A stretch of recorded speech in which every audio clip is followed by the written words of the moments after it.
Hi students, welcome to the second lecture of Bioethics. I'm Dr. Shraddha Shah, Assistant Professor, Department of Philosophy, Hindu College. And in this lecture, we're going to be discussing some of the key concepts involved in the study of bioethics. In the last lecture, we'd already looked at what this field of bioethics consists of, what are the problems that emerge with regards to it, and also its development in terms of its historical context. Now, in this lecture, we're going to concentrate on the very content of bioethics. How can philosophy help us understand the domain of bioethics better, and what tools, particularly conceptual tools, do we require for carrying out this analysis? Now, I had referred to medical ethics in the last lecture, where I had pointed out that there were some inherent principles in terms of medical ethics which allowed us to deal with that domain. Now, these principles largely were concerned with patient-physician relationship, but with the growing field of bioethics, we need certain additional concepts and principles. Now, this is not a comprehensive lecture in terms of what all these concepts are, because like I said, it is a fast evolving and a dynamic field, but some of these principles definitely are key to understanding the issues better. Let's begin with looking at these principles. The first one is that of beneficence. Beneficence is the obligation to act for the benefit of others.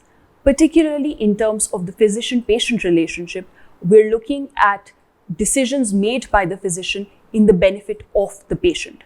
This is something of an obvious principle. Perhaps one would think that this doesn't require any consideration. But when we apply this in actual life, we are looking at scenarios that may emerge which are going to be particularly problematic when we consider this in the context of life-ending decisions. When we're speaking about benefit and interest, the question that raises itself is, what do we mean by the best interest? What do we mean by benefit? Let us consider an example. Suppose a patient has been on life support system for a very long time. The patient is conscious but is still on life support. The patient has had a very long period where they've been under this life support and is no longer interested in continuing their life because there's no hope for further recovery. Should the patient be allowed to end their life? Is it something which is in the best interest of the patient? How is this going to be determined? Which further takes me to the next principle, which is that of non-maleficence. The obligation to not inflict harm on others. The way we inquired into what constitutes benefit and the interest of the patient, likewise, we also need to inquire on what constitutes harm to a patient. This is an important principle because particularly when we consider cases of euthanasia, death in general is something which we're all afraid of. It's something which is generally seen as a harm. But in cases of euthanasia, we encounter a scenario where death seems to be preferable to living life. It obviously means that there is huge amounts of suffering on the other side, and death will actually be a respite from that situation. How do we decide when is the adequate situation? And a lot of cases where euthanasia decisions are to be carried out are dependent on this principle of non-maleficence. The next principle that we need to look at is autonomy. Now, this is another very, very significant principle which has actually gained a lot of importance in the contemporary scenario. Questions of agency, questions of autonomy are extremely significant. Even in the traditional system of medical ethics, this principle was given its due importance. What criteria do we need to decide when the patient must be given autonomy in terms of their own life decisions, and when is it that the doctor or the physician knows better what needs to be done? This is something which can be extremely contentious.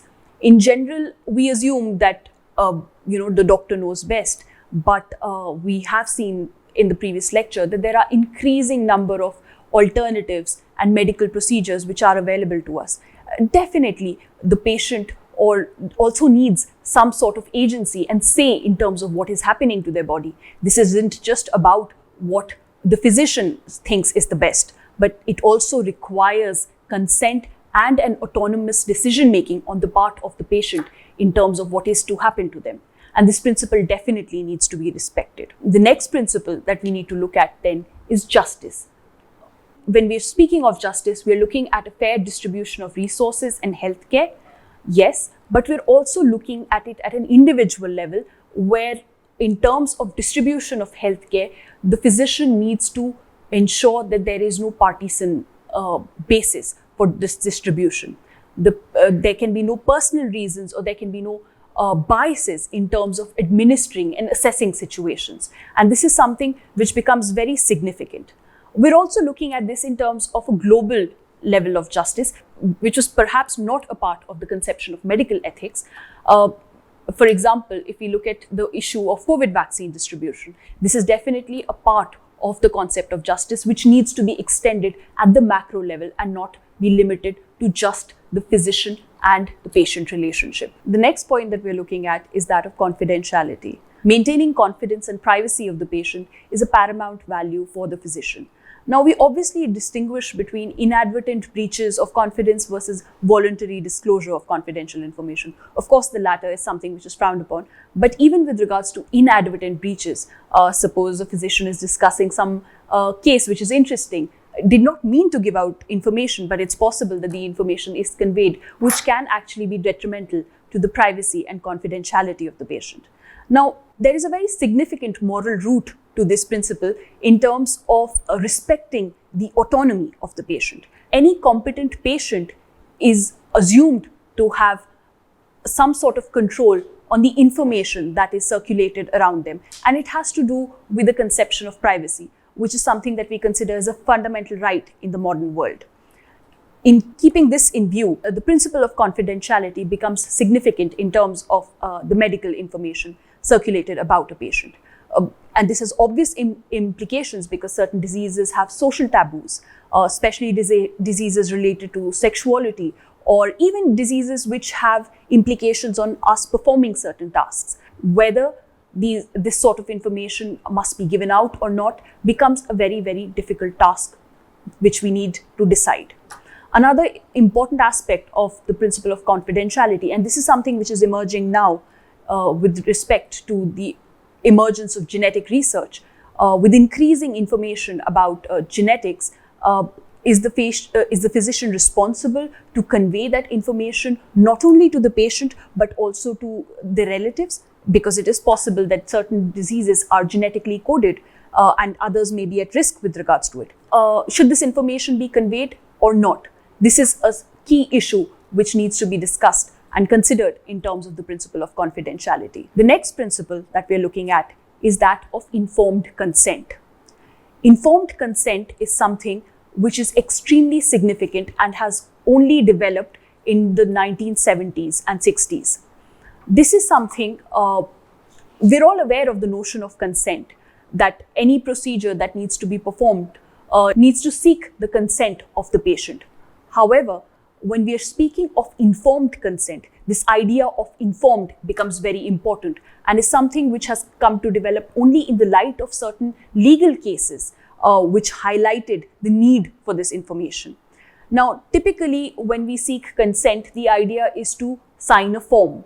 But is that enough of a notion of consent, especially when we are carrying out complex technical procedures which can actually have life-changing side effects?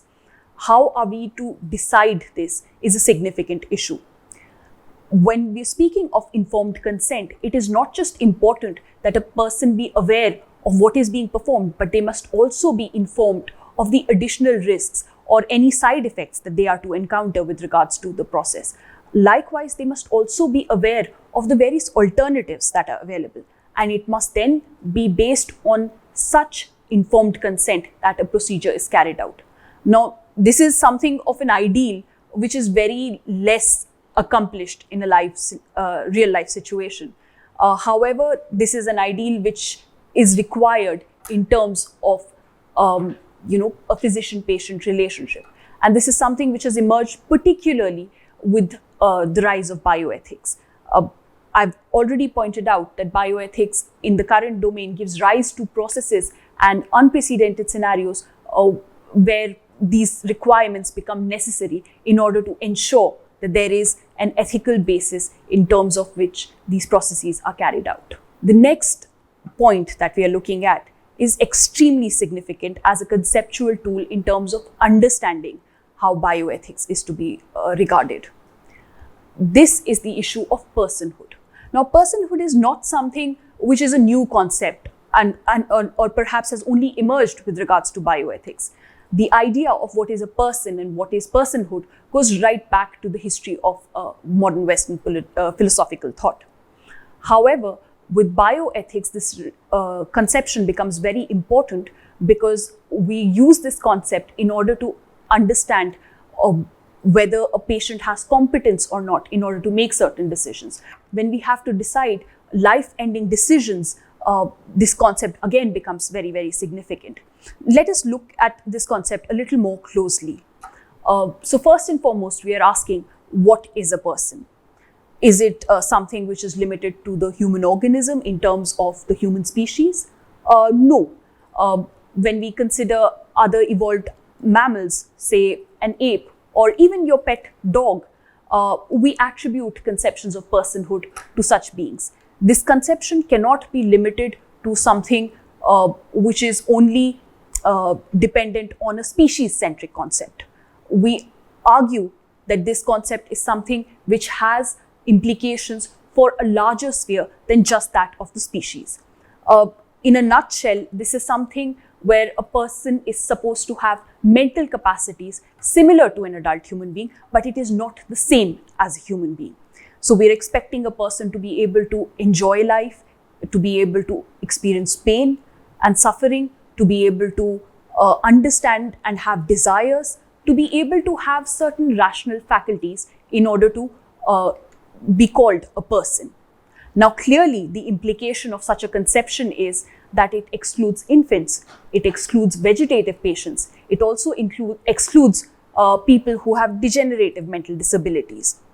In view of this, this becomes a very, very important concept, because when we are discussing issues of competence in terms of who is to make decisions about bioethical problems, this issue of personhood has been raised by several philosophers in terms of discussing this debate on abortion, and becomes significant in terms of understanding this issue better. Moving on, we now need to consider what are the various methods for taking bioethical decisions. Can we have solely universal principles and apply them to situations? Can we solely work with case studies? Can we have mid-level principles such as the ones that we've discussed earlier in terms of justice, in terms of non-maleficence, in terms of beneficence? What do we need to do in terms of making these bioethical decisions? This is the other aspect that we need to discuss. So let's consider whether we can use only universal theories to apply to bioethical problems. Now, we have several theories such as that of utilitarianism, deontology, care ethics. You might be aware of some of these in terms of your ethics courses. But can we just take these theories as they are and apply them to bioethical situations? Perhaps not. In fact, we often notice that these theories can actually not address fully the situation that life presents to us. Our theories are clean and pristine, whereas real life is often complex and murky. And therefore, a direct application of universal theories to bioethical problems may not lead to adequate solutions. Another scenario which we had spoken of is to consider just case studies. If we look at only case studies and say, well, we will deal with it as they come along, these might not necessarily work out to the best of our advantage. We can apply perhaps some mid-level principles such as non-maleficence and beneficence, or perhaps some other principles such as to treat each person as an end in themselves, or that each person has their own autonomy and should be allowed to decide for themselves. Again, in a straightforward scenario, perhaps these things would work out. But when we consider any situation in its holistic context, these principles and the case studies may lead to different and contradictory results as analyzed. Some of these mid-level principles in themselves clash with one another. What are we to do in such situations? Now, there is no clear-cut formula which we can apply in terms of making these decisions, but nonetheless, they require us to use all our tools in terms of addressing bioethical dilemmas. we have to take account of theories, we have to take account of the various case studies, and we also have to take account of some of these principles and work out the best solution possible. Another important factor to consider in this entire discourse is that the situations that we are encountering with regards to bioethics are fairly unprecedented. These are things that we haven't encountered before, and an innovation on our part in terms of understanding these theories is important. One limitation that I would like to point out here in terms of our decision making is that we also need to consider the fundamental metaphysics in terms of how these principles are applied. And this has to do with our conception of alternative theories of medicine as well, which is something which is often enough not taken into account when we are talking about bioethics and is restricted to only biomedicine. The very conception of what the human body is has its basis in metaphysics. And when we speak of principles and theories and case studies being analyzed, we have to sometimes take account of these larger questions as well in order to arrive at proper solutions. And we cannot be myopic in terms of choosing only one or the other alternative in terms of making our decisions. So let me recapitulate what we've addressed in this lecture. We've looked at some of the basic principles and tools that bioethics consists of, such as those of beneficence, non-maleficence, respect for patient autonomy, justice, confidentiality, personhood, informed consent. And we have also looked at the broad methods that we require in order to make bioethical decisions. Thank you.